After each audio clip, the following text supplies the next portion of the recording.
Mga master, okay lang bang? Huwag niyong skip ang mga ads sa aking mga video kung okay lang mga master. Salamat sa solid na suporta po. Yon, what's up mga masters? Nandito na naman tayo sa panibagong araw, panibagong kabanata na naman ang pagsasama-samahan natin ngayon guys.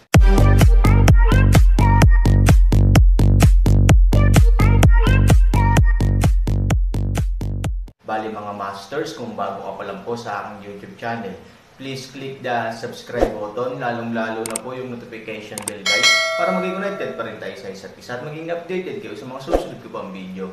Bali mga masters, bago natin umpisahan ng kwento ay mag-shoutout po muna tayo para sa mga solid nating tagapakinig. Shoutout kay Panday 2.0 at shoutout kay Darwin Robera. Yun na nga mga masters, no? Bali hindi na ito patagalin. In 3, 2, 1, let's go! Halos magkasabay din ang pagbangga ng Aaron at Dapeng. Kahit napatay na ang Jade Sword sa harap ng mga kuko nito, ang kanyang mga payat na pako ay direktang tumutusok sa Aaron. Ang buong katauhan ni Aaron ay direktang itinulak pabalik ng ilang metro, kaya dalawang mahahabang marka ng pagkaladkad ang napilitang lumabas sa lupa. Napatikip ng ngipin si Aaron at pinilipat ang mukha. Sa sobrang lakas, ramdam pa rin niya ang pagbagsak ng buo niyang katawan sa impact ni Dapeng. Ngunit malinaw naman, ang pinakamasakit na bagay ay hindi ganoon, kundi ang pabo reel na halos magkasabay na dumating. Sa kabutihang palad, sa kabilang dulo, ginamit din ng Pangolin ang lahat ng lakas nito para sumampa sa Big Bang. Bang! Bang! Sunod-sunod na tunog ng muffled na tunog ng dalawang tao. Pagkatapos ng unang muffled na tunog, si Han Sanchen ay direktang lumipad pabalik na parang marmol sa isang bukal. Matapos lumitaw ang isang parabola sa himpapawid, diretso siyang tumama sa dingding ng kuweba na 12-12 ng metro ang layo at dahan-daang dumulas. Halos nang tumunog ang pangalawang tunog, diretsong tumama ang Pangolin kay Dapeng. Pindutin ang ahas ng 7 pulgada, atakehin ang ibon ay dapat atakehin ang pakpak. Tumama ang Pangolin sa kanang pakpak ng Dapeng. Bagamat ang lakas ay natural na hindi kasing bangis ng Aaron, huwag kalimutan na ang lahat ng likod ng mga kalakal ay mga barb na parang mga tinak. Bilang karagdagan, ang sentro ng grabidad ng Dapeng ay ganap na nasa Aaron, kaya walang depensa laban sa kanya. Masasabing ang suntok na ito ay perpekto sa sukdulan. Bahagyang gumalaw ang malaking katawan ni Dapeng. Kasabay nito, bahagyang na-deform ang buong kanang pakpak dahil sa epekto ng Pangolin. Kasabay nito, maraming barb sa likod ng Pangolin ang direktang nawala sa mga pakpak nito. Bahagyang umagos ang dugo habang kumakain, at ang matinding sakit ay sumisigaw mula sa bibig ni Dapeng. Oo, tuwang-tuwa na tumingin si Pangolin sa malayo. Sa malayong pader, ang Aaron ay nadulas na mula sa dingding patungo sa lupa. Ang malaking epekto na dulot ng impact ay hindi lamang nagparamdam sa kanya na umiikot ang mga panloob na organo at lubhang hindi komportable, ngunit higit sa lahat, sa oras na ito, ang kanang balikat ni Aaron ay halos puting buto lamang, at ang karne sa kanyang mga kamay at balikat ay hinawakan ng matalim, mga kuko. Halos ilang balat at karne lang ang halos hindi pa nakakadugtong. Sa kanyang dibdib, ang walang kamatayang Zuan armor ay direktang nabasag din. Nakita pa ni Aaron ang isang malaking dugo na kumikinang na sugat sa kanyang tiyan. Mariin niyang tiningnan ang dalawang malalaking ibon sa di kalayuan. Nagkamali ba siya ng kalkula? Kahit na ang pinakamahirap na immortal na Black Armor at Frost Jade Armor ay hindi kayang labanan ang matutulis na kuko ng dalawang malalaking ibon na ito. Ang gusto niya ay gamitin ang artifact ng kanyang physical instinct. Kahit na hindi siya pinalad, dapat niyang maantala ang pag-atake ng dalawang malalaking ibon, upang lumikha ng pagkakataon para sa Pangolin na lumaban. Ngunit ngayon, ang mga resulta ay mukhang hindi masyadong maganda. Ang tanging ginhawa ay kahit na mahirap ako dito, at least ang Pangolin ay kumpleto sa aking kalkulasyon. Gayunpaman, ang kaginhawaan na ito ay hindi nagtagal, halos kasabay ng pagungol ng Pangolin ay biglang kumislap ng ginto ang Pangolin. Ito ay orihinal na Pangolin na nakaimbed sa mga pakpak ng Pangolin. Kaagad, ito ay direktang tinamaan ng mga alon ng gintong liwanag sa loob ng ilang metro, at ang mga pakpak ng Pangolin ay umuugong sa ilalim ng daloy ng gintong liwanag. Sa hindi inaasahan, ito ay ganap na naibalik sa isang iglap. Ano? Ang Pangolin ay tumama ng husto sa lupa at tumingin sa buo na ROC. Natigilan ang buong tao. Poof! Biglang bumulwak ang Panggalan ng dati nitong dugo. Hindi ko alam kung dahil ba sa galit o dahil sa natamba ito sa lupa. Klang, klang. Ang dalawang malalaking ibon ay umuungal sa isa't isa. Sa sumunod na segundo, direktang lumipad ang malalaking pakpak patungo sa Aaron. Sa oras na ito, nakasandal pa rin sa dingding ang Aaron. Nang makita niya si Daping Jin Guangdo, ang buong tao ay nagulat din, ngunit nang makita niyang muli ang dalawang malalaking ibon na umaatake sa kanya, alam ng Aaron na wala siyang oras upang mabigla. Kinagat ni Strong ang kanyang mga ngipin, hinawakan ni Hansan ang Jade Sword gamit ang kanyang tanging kaliwang kamay, pagkatapos ay inalalayan ang kanyang katawan, dahan-daang tumayo at tumingin sa dalawang malalaking ibon na umikot sa kanyang harapan. Sa oras na ito, wala siyang takot sa kanyang mga mata, tinitigan lamang niya ito ng mahina. 3,000. Tiningnan ng Panggalan ang sitwasyon mula sa malayo. Sa ilang sandali, siya ay labis na kinabahan, ngunit ang kanyang pinsala na dulot ng lumilipad na lindol ay naging mahirap para sa kanya na pumunta sa suporta para sa isang sandali. Dapeng, paboril. Biglang ngumiti si Han Sanchen at malamig na tumingin sa kanila. Dahan-daang itinaas ang Jade Sword sa kanyang kamay. Mga master, okay lang bang? Huwag niyong skip ang mga ad sa aking mga video kung okay lang mga master. Salamat sa solid na suporta po. Tumitig ang mga mata ni Panggalan. Ano ang ginagawa ng Aaron? Sa halip na subukang iligtas ang kanyang sarili, diretso niyang pinukaw ang dalawang malalaking ibon, baliw ba siya? Sonorous. Tila naramdaman ng dalawang malalaking ibon ang pang-aasar ni Aaron at hindi napigil ang kumanta ng magkasama upang mailabas ang kanilang panloob na kawalang kasiyahan at galit. Bahagyang malamig ang mukha ni Aaron at ngumiti, life is no joy, death is no fear. I don't know if it's a repeat of history, or Lao Tzu's life is short. Come on, sa isang alon ng mahabang espada, nag-set up ng isang labanan ang Aaron. Kung mamatay sila, nakikilala din nila. At least may sapat na silang panggagamot sa mga paboril at rock. Noong unang panahon, may alingaw na ang isang Buddha ay nilamon ng isang paboril at nabasag ang kanyang tiyan. Noong una, gusto niya itong patayin dahil sa kanyang galit, ngunit natakot siya na ang paboril ay anak ng unang phoenix at saktan siya tulad ng kanyang ina. Sa makatuwid, maaari lamang niyang timbangin ang mga kalamangan at kahinaan at itatak sa kanya ang peacock na hari ng dinastiyang Ming. Nang marinig ni Daping ang balita, hindi inaasahan ang kahihinatnan. Sumugod siya sa langit para ipaghiganti ang kanyang kapatid. Ang Diyos na si Buddha na pumatay sa kanya ay hindi mahanap ang hilaga. Pinangunahan ng Buddha ang mga kasulatang Budista ng lahat ng nabubuhay na nilalang sa loob ng ilang araw, at sa wakas ay banihag siya at pinangalanan siyang Daping Ming na hari upang tapusin ang usapin. Si Buddha ay maaaring magkaroon ng pagnanakaw sa dalawang bagay na ito. Ang Aaron ay mayroon din nito ngayon. Natural, ito ay sapat na. Sa pag-iisip nito, sa pag-atake ng dalawang malalaking ibon, ninisya ni Aaron, kahit mamatay ako, kailangan kong kalagkarin kayong dalawa sa aking likuran, tumayo ka sa akin. Boom! Sa sandaling ininom ni Aaron ang kanyang galit, ang kanyang gininto ang ilaw at itim na gas ay sumambulat sa parehong oras. Ang natitirang liwanag ay lumiwanag sa paligid. Sa susunod na segundo, ang Jade Sword ay umuugong sa kanyang kamay, at ang apoy sa kalangitan at ang mga gulong ng buwan ay sabay na lumitaw. Sa sumunod na segundo, si Han Sanchen ay parang liwanag at anino, direktang bumaril sa dalawang malalaking ibon. Ayaw mamatay ng lalaking ito. Nang makita ang direktang swerte ni Aaron, ang Panggalan ay parehong nagulat at labis na nag-aalala, dahil napakalinaw na sa kasalukuyang sitwasyon ng Aaron, ang swerte ay katumbas ng kung ano ang resulta. Gayunpaman, kung ako ay Aaron, natatakot akong gawin ko rin ito. Kung tutuusin, wala na silang ibang pagpipilian ngayon.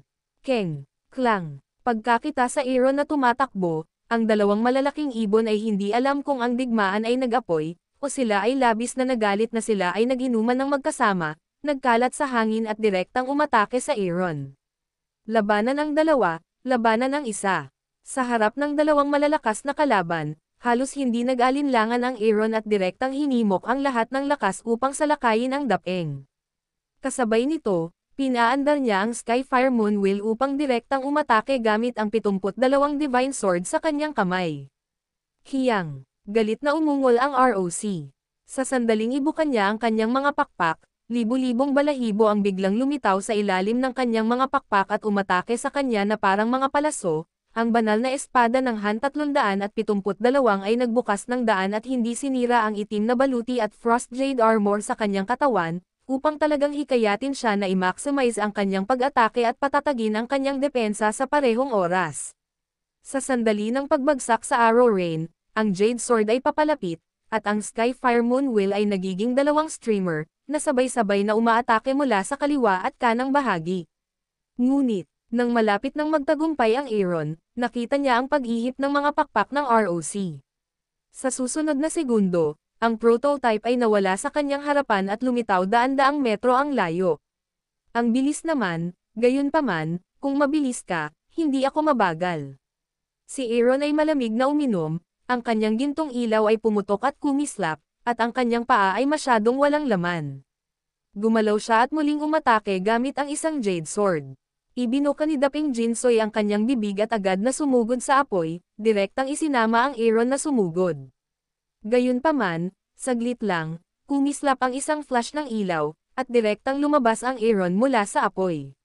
Sa sunog, hinikayat na ng Aaron ang 5 elemento ng banal na bato. Talagang mapupuno niya ito at maiikot ang 5 elemento para tulungan ang Aaron na labanan ang apoy mula sa Dapeng. Natigilan si Dapeng. Hindi niya alam kung paano makakalabas ang Aaron mula sa gitna ng apoy nang hindi naaapektuhan. Nang magambala siya, ang Aaron ay nahati na ng Jade Sword. Agad namang natarante si Dapeng, ngunit sa mga oras na ito, wala siyang ibang pagpipilian kundi ang umikot sa pagmamadali upang umiwas. Ngunit ang bilis nito, ang Aaron, na humihimok kay Taisho Shenbu, ay hindi rin mabagal. Kapag ang Jade Sword ay nahahati sa hangin, ang Skyfire Moon Wheel ay nahahati din mula sa kaliwa at kanang gilid hanggang sa magkabilang gilid ng espada, at dumiretso sa Dapeng. Bang! Sa malakas na ingay, diretsong pinutol ng espada ang pakpak na katawan ng ROC. Habang ang espada ay nag-iwan ng mahabang marka, ang Skyfire Moon Wheel ay nag-iwan din ng malubhang electric burn sa mahabang marka, na direktang nadobol ang lapad ng orihinal na ilang sentimetro. Nang nasugatan ang kanyang mga pakpak, ang malaking ROC ay biglang nawalan ng balanse at nahulog sa isang tabi. Habang si ROC ay ganap na nakatuon sa puwang ng pag-aayos ng kanyang katawan, si Aaron ay tumalon at itinaas ang kanyang espada sa kanyang ulo. Storytelling channel sa YouTube. Bang! Fuck! Baka! Biglang sumigaw ang isang malakas na ingay, na sinabayan ng hanggal na panggalan, at bumagsak ang malaking ulo ni Jin Pang sa lupa. Boom! Pagkatapos ang kanyang malaking katawan ay nahulog sa lupa sa gitna ng hangin, at ang alikabok at usok ay nasa lahat ng dako. Ang espada ni Aaron ay nagsisimula sa kanyang kamay at gumagalaw sa hangin, tulad ng Diyos ng digmaan. Aaron, ang gwapo niya. Bibigyan kita ng unggoy, excited na sigaw ni Panggalan. Ang pangalawang anak ni Fang, ang Golden Winged ROC, ngunit sa oras na ito, siya ay pinutol ng Han Sunny Sword. Paanong hindi siya gwapo? Huli na ang Aaron para matuwa. Sa oras na ito, ibinaling niya ang kanyang ulo at tumingin sa pabo reel sa kanyang likuran. Bagamat katatapos lang niyang mapatay si Dapeng sa napakabilis na bilis, alam din ni Aaron na nauubos na ang kanyang oras. Masasabi pa nga na ngayon ay nakatayo pa rin siya rito, na malayo sa orihinal na plano. Sa kanyang kapalaran, ang selyo ng lupa ay magkakabisa sa lalong madaling panahon. Bago ito masild ng lupa, ang Aaron ay maaari lamang maglaro hanggat kaya niya sa lalong madaling panahon. Ngunit sa mahabang panahon, halatang lumampas ito sa budget na Aaron, hindi pa banggitin na ang kanyang pagpatay kay Dapeng ay nagtulak sa tunay na enerhiya sa kanyang katawan sa sukdulan, at ang selyo ay dapat na lubos na makatalyzed. Gayunpaman, kakaiba na ang selyo ay hindi pa lumilitaw. Gayunpaman, ang Aaron ay hindi gaanong nag-isip. In short, hindi niya isusuko ang lahat ng kaya niyang gawin bago siya mabuklod. Sa pagbabalik tanaw sa Aaron, ang pabo reel na sesalakay sa Aaron ay dahan-daang huminto at umatras ng ilang metro sa himpapawid. Dahan-daang binuksan ng buntot niya ang screen. Kasabay nito, 7 color streamer din ang umikot sa tail screen. Keng, biglang nakarinig ng huni ng pabo reel, at 7 streamer ang sumugod patungo sa Aaron ay hindi namamalayan na huminto, ngunit natagpuan na ang huling direksyon ng mga streamer na iyon ay hindi ang kanyang sariling panig, ngunit ang ROC sa lupa sa malapit. Agad na sumimangot si Aaron. Nang lingunin niya, nakita niyang si Dapeng, na nakabalot ng makukulay na streamer, ay biglang nagliwanag ng gininto ang liwanag, at pagkatapos ay bumalik sa kanyang katawan ang bumagsak niyang ulo. Sa sumunod na segundo, gumalaw ang kanyang katawan, tumayo at sumigaw sa Aaron. Hiyang. Sa sumunod na segundo, sumugod si Dapeng patungo sa Aaron. Ano? Sumimangot si Aaron. Naputol siya ng sarili niyang kutsilyo at agad na nakabawi, na talagang nagpatawag sa kanya ng abnormal. Sa pagmamadali, mabilis na nag-set up ng Jade Sword si Aaron para direktang lumaban, ngunit kahit na ganoon, tinaboy pa rin siya ni Dapeng ng ilang metro. Matapos halos hindi patatagin ang kanyang katawan, si Aaron ay uminom ng galit, at ang 8 gininto ang katawan ay biglang bumukas. Matapos humiwalay kay Dapeng sa pamamagitan ng isang hakbang sa pagitan ng kanyang mga kamay, direktang tinaga niya ito gamit ang isang espada. 8 gininto ang katawan ang pangunahing depensa. Magkalapit man ang dalawa, hindi natatakot si Aaron sa kanyang matalas na kuko. Bukas at malapit ang pag-atake ng 8 espada, at tiyak na mamamatay siya kasama si Dapeng. Hiyang. Umuungal ang ROC, halata namang hindi pa siya nakakita ng ganoong deadly play. Gamit ang isang malaking pakpak at maraming balahibong arrow na nagdadala ng bagyo, umungal siya sa Aaron, ngunit kasabay nito, gusto din niyang tumakas at iwasan ang gilid ng Aaron. Sa oras na ito, walang pakialam ang Aaron kung anong feather arrow, meron siya. Dahil siya ay nagbukas ng 8 gininto ang katawan, ito ay katumbas ng Aaron na sumuko na sa flexibility. Siya ay nakasalalay sa pagsuko ng depensa at pag-atake ng mabangis. Sa makatuwid, ang Aaron ay direktang pumutol gamit ang isang espada. Natarante si Dapeng. Kahit na alam niya na ang desperadong paraan ng paglalaro ng Aaron ay nakaiwas sa kanyang kalamangan, hindi niya inaasahan na ang Aaron ay hindi maaaring patayin sa ganitong lawak. Sa kasalukuyan, nagmamadali siyang bumalik, ngunit palaging mahirap na ganap na buksan ang distansya. Halos magkasabay na ang ilang puffs. Ang feather arrow ay nasa Aaron. Kasabay nito, ang espada ni Aaron ay nakahawak din sa mga pakpak ng Dapeng, maging sanhi ng pagkawasak sa magkabilang panig. Gayunpaman, ang Aaron ay walang takot sa kanyang mga mata. Bigla siyang gumalaw sa kanyang kamay at nakakita ng isa pang espada. Bang! Halos nang dumampi ang espada sa mga pakpak ng ROC, biglang kumislap ang gintong liwanag sa mga pakpak ng ROC. Ang hiwa ng espada ni Aaron ay hindi lamang direktang gumaling, ngunit maging ang gininto ang liwanag sa kanyang mga pakpak ay agad na nagpatalbog ng Aaron palayo. Poof! Tumalsik ang lumang dugo ni Aaron, nawala ang sentro ng grabidad ng kanyang katawan, lumipad ng pabaligtad ng ilang metro, at tumama sa lupa ng husto.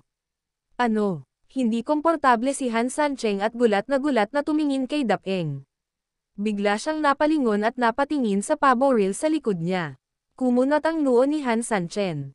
Sa oras na ito, parang may nahanap siya. Yun na nga mga masters, no? Bali panibagong kabanata na naman yung natapos natin ngayong gabi. Muli, maraming salamat po talaga sa walang sawang suporta po sa aking YouTube channel na talagang inaabangan nyo po ang bawat upload ko po. Bali mga masters, magkita-kita ulit po tayo bukas ng gabi at ngayon po ay magpapaalam po muna tayo. Bali mga masters, bye-bye!